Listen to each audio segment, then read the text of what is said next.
Hi, I'm Henry Wong.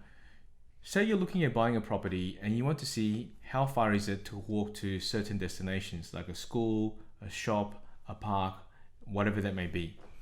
We'll go onto Google Maps, so maps.google.com.au. Now this is a house that we have recently sold at this time of writing. We'll go to 19 Peter Glen Street, Wishart. Click on that. So here's the search result. Now we want to see how long does it take for us to walk to the school. Here's Wishart State School right here. We click on the directions icon right here.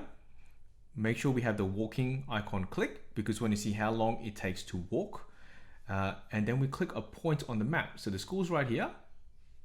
And we click right here. And you can see it takes 5 minutes to walk. It's about 400 meters. Now let's say, for example, we want to actually see how long does it take to drive. So we can actually reset this again. So go back to Google Maps again.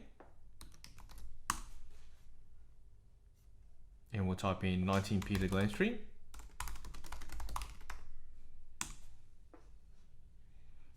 So that's the house right here. We'll click on directions. Now let's say we want to see how long does it take to drive to Garden City.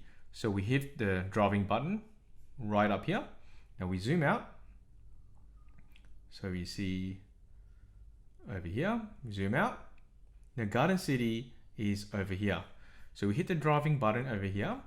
Now we click on the Garden City is right here. So right here.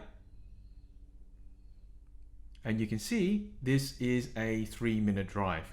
So there you go. This is actually how to use Google Maps to find out how long it takes to walk to certain places, how long it takes to drive. If you have any questions whatsoever, feel free to contact us.